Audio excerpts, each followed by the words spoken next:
Hi everyone, welcome to my channel Nawab Makkar. इस video में मैं आपको वो सारी ज़रूरी इन्फॉर्मेशन देने की कोशिश करूंगा for visiting Hampi. You will get information like modes of travel to Hampi, stay and travel itinerary etcetera, जो आपकी हम्पी को ट्रिप को प्लान करने में मदद करेगी। तो फिर चलते हैं मेरे साथ हम्पी के इस शानदार से सफर पर। तुंगभद्रा नदी के तट पर स्थित विजयनगर एम्पायर की फर्स्ट कैपिटल हम्पी। हम्पी भारत के इतिहास में सबसे खूबसूरत हिस्टोरिकल प्लेसेस में से एक है और साथ ही हम्पी के तार रामायण से भी जुड़े हैं। हम्पी त्रेता युग में किष्किंधा के नाम से जाना जाता था, जो कि वानरों का राज्य था, which is ruled by king Sugriva. Hampi का कंस्ट्रक्शन 1336 से 1565 के बीच में हुआ अंडर विजयनगर एम्पायर। कृष्णदेवराय के समय पे ये दुनिया की सेकंड लार्जेस्ट सिटी हुआ करती थी आफ्टर बीजिंग। इसका मतलब इंडिया की सबसे richest city. In 1565 battle of Talikota fought between Vijayanagara empire and Deccan sultanate, जिसमें विजयनगर एम्पायर किंग अलिया रामा राजा की हाथ में और साथ ही हम्पी को पूरी तरीके से डिस्ट्रॉय कर दिया गया। And they looted the city for almost 6 months। Hampi अपने कल्चरल हेरिटेज और आर्किटेक्चरल रूइंस की वजह से जाना जाता है। Hampi was declared a world heritage site by UNESCO in 1986। Nearest airport Vidyanagar में है, जो कि 45 किलोमीटर है हम्पी से। बैंगलोर और हैदराबाद से आपको डेली फ्लाइट मिल जाएगी। एक और ऑप्शन है आपके पास हुबली एयरपोर्ट का, जो कि हम्पी से 143 किलोमीटर के डिस्टेंस पे है। यहाँ से आपको टैक्सीज और लोकल ट्रांसपोर्ट भी मिल जाएंगे हम्पी के लिए। Nearest railway station Hospet junction है, जो कि बस 13 किलोमीटर है हम्पी से। Hampi is well connected to all the major cities in Maharashtra, Karnataka and Telangana. From Bangalore, it is 350 kilometer. From Hyderabad, it is 360 kilometer, and from Pune, it is 560 kilometer. November to January is the best time to visit in Hampi. और Hampi festival भी नवंबर month में ही होता है। Post monsoon जुलाई month में भी आप यहाँ पे आ सकते हो। इस समय भी वेदर अच्छा रहता है और लेस क्राउडेड रहता है, और होटल के जो प्राइसेस रहते हैं वो भी आपको कम रेट में मिलेंगे as compare to peak season. Hampi में आपको बहुत सारे होम स्टेज मिल जाएंगे, बट पीक सीजन्स में एक प्रॉब्लम ये रहती है कि यहाँ पे होम स्टे मिलना बहुत मुश्किल रहता है। अगर आप बहुत पहले से बुक करके आ रहे हो, अपने आप बहुत पहले से प्लान कर रखा है, तब तो यहाँ पे आपको स्टे मिल जाएंगे हम्पी टाउन में।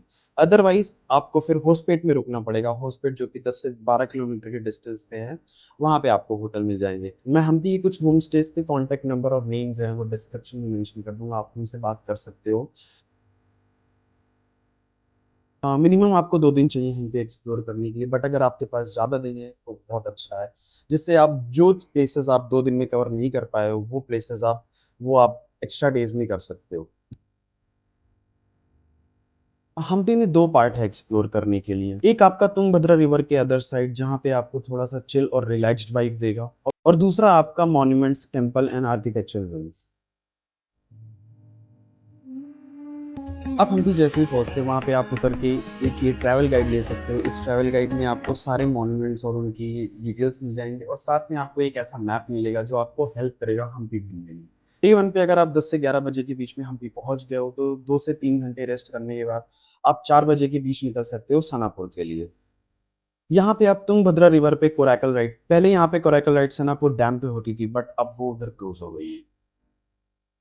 नेक्स्ट आप सनसेट के लिए अंजनाद्री हिल जा सकते हो। Anjanadri hills is believe to be the birth place of lord Hanuman. Make sure कि आप यहाँ पे सनसेट से पहले पहुंचे, अदरवाइज आप टॉप से हम्पी का सारा व्यू मिस कर देंगे। You will get a complete 360 view of Hampi town.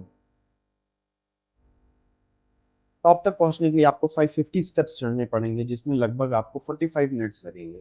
Next day आप हम्पी के मॉन्यूमेंट्स, टेम्पल और आर्किटेक्चर रूइंस को एक्सप्लोर कर सकते हैं, जिसमें आपका पूरा कंप्लीट दिन जाएगा। हम्पी के मॉन्यूमेंट्स और टेम्पल्स जो हैं वो एक पूरे एक सर्कल में है। अगर आप इस मैप को रेफर करोगे तो आपको समझ में आए। आप कडले गालू गणेश से स्टार्ट कर सकते हैं, फिर आप कृष्णा टेम्पल, स्पाइस मार्केट जा सकते हैं, जो कि कृष्णा टेम्पल के जस्ट सामने है।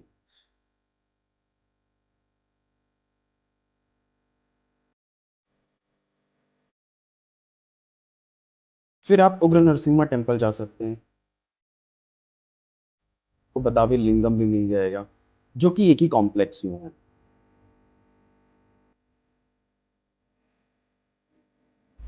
उसके बाद आप तीन सिस्टर रॉक्स जा सकते हैं, अंडर वाटर शिवा टेम्पल जा सकते हैं, इसको पातालेश्वर टेम्पल भी कहते हैं। उसके बाद आप हजारा रामा टेम्पल जा सकते हैं, जहाँ पे आपको दो मेन अट्रैक्शन मिलेंगी। एक ब्लैक पिलर्स, जो कि टेम्पल के सेंटर में है। ये ब्लैक पिलर्स जो हैं ये आंध्र प्रदेश से आए थे specially for making this temple, और इस टेम्पल की बिल्डिंग्स पे पूरी रामायण इंस्क्राइब्ड है चारों तरफ से। उसके बाद आप पुष्करनी जा सकते हैं। Pushkarni it's like baoli water storage tank एक तरीके से है। जैसे आपने दिल्ली में अग्रसेन की बॉली देखी होगी, वो वाटर स्टोरेज के लिए बना हुआ है, सेम टू सेम पुष्करनी भी उसी तरीके से है, वाटर स्टोरेज के लिए बना हुआ है।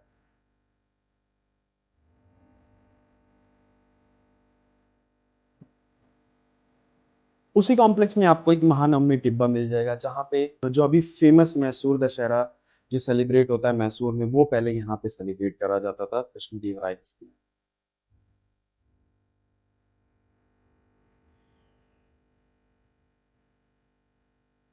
उसके बाद आप दूसरे कॉम्प्लेक्स में जाओगे, वहाँ पे आपको चार्जेस लगते हैं। अभी तक आपने जितनी भी मॉन्यूमेंट्स घूमे, वहाँ पे कोई चार्जेस नहीं है, बट इस कॉम्प्लेक्स में आपको कुछ फी पे करनी पड़ेगी। वो फी की डिटेल आपको स्क्रीन पे दिख जाएगी। इस कॉम्प्लेक्स में आपको 3 मॉन्यूमेंट्स देखने को मिलेंगी, लोटस टेम्पल, एलिफेंट स्टेबल और वॉच टावर। इसके बाद आप डायरेक्टली जो है क्वींस बाग के लिए जा सकते हैं। क्वींस बाग के बाद आप विठला टेम्पल जा सकते हैं। अब विठला टेम्पल पार्किंग पे जैसे ही उतरोगे, वहां से विठला टेम्पल पार्किंग से विठला टेम्पल कॉम्प्लेक्स तक की जो डिस्टेंस है वो तकरीबन 1 किलोमीटर की है। वहां तक आप पैदल भी जा सकते हो, अगर मौसम अच्छा है, धूप नहीं है, अगर आप थके नहीं हो तो आप पैदल भी जा सकते हो। अदरवाइज वहाँ पे शटल सर्विस चलती रहती है, जो कि आपके 10 रुपये चार्ज करती है पार्किंग से विठला टेम्पल कॉम्प्लेक्स तक। आप कॉम्प्लेक्स पे उतर के एक गाइड आप कर सकते हो, जो कि वहाँ पे आपको सारी चीज़ें आपको वहाँ पे बता सकता है, हर एक बारीक बारीक चीज़ें उस विठला टेम्पल की। तो मेरी साइड से सजेशन यही रहेगा कि आप वहाँ पे जाके गाइड हायर कर लो। गाइड आपसे 400-500 रुपये लेगा, वो सारी चीज़ें विठला टेम्पल में सारी चीज़ें एक्सप्लेन करने के लिए। विठला टेम्पल में आपको ये म्यूजिकल पिलर देखने को मिल जाएगा, और आपका फेमस स्टोन चैरियट जो आपकी 50 रुपये के नोट पे बना हुआ है, वो देखने को मिल जाएगा।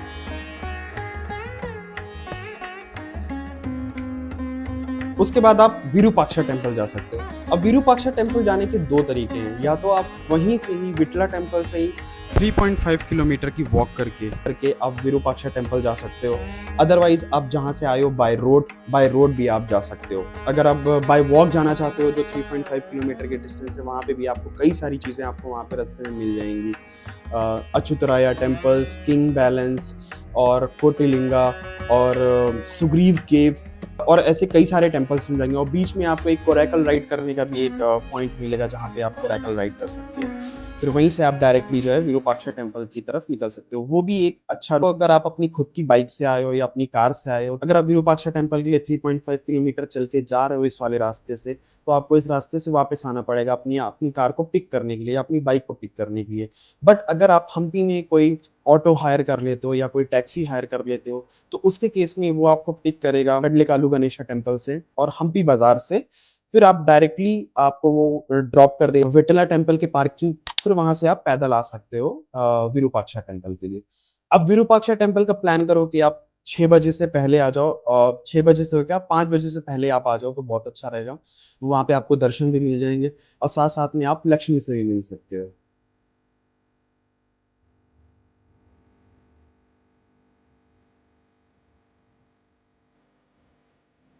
डे 3 पे अगर आपके पास एक्स्ट्रा दिन है, आप 3 प्लेसेस और जा सकते हो। पहली माटुंगा हिल, दूसरा हम्पी म्यूजियम और तीसरा तुंगभद्रा डैम। एक प्लेस और थी यहाँ पे पहले, हिप्पी आइलैंड, वो अब पूरा डिस्ट्रॉय कर दिया गया है। अब यहाँ पे हिप्पी आइलैंड अब नहीं रहा है यहाँ पे। कोई एक और प्लेस थी एक्सप्लोर करने के लिए हम्पी में। माटुंगा हिल के लिए आप प्लान करना कि या तो आप सनराइज के टाइम पे जाएं या तो आप सनसेट के टाइम पे जाएं। तुंगभद्रा डैम आपका हम्पी से 20-22 किलोमीटर के डिस्टेंस पे पड़ेगा। तो आप अपना जो डे 3 है वो उसी हिसाब से प्लान कर सकते हैं कि आपको पहले हम्पी म्यूजियम जाना है, कि तुंगभद्रा डैम जाना है, कि आपको माटुंगा हिल जाना है। अगर आप माटुंगा हिल का मॉर्निंग में सनराइज के टाइम पे प्लान कर रहे हो, तो म्यूजियम और तुंगभद्रा डैम आप सेकेंड हाफ में जा सकते हो। और अगर आप माटुंगा हिल का सनसेट के टाइम पे प्लान कर रहे हो, तो आप फर्स्ट हाफ में हम्पी म्यूजियम और तुंगभद्रा डैम, और फिर शाम में आप यहाँ जा सकते हो। सो प्लान अकॉर्डिंगली, अपने समय के हिसाब से, अपनी कन्वीनियंट के हिसाब से। और डे 4 पे आप अपने घर के लिए, या शाम की आपकी ट्रेन या फ्लाइट है, या मॉर्निंग में आप निकल रहे हो अपनी कार या अपनी बाइक से, तो आप निकल सकते हो। तो हम्पी के लिए इतना ही। मिलते हैं नेक्स्ट व्लॉग में, तब तक के लिए बाय बाय।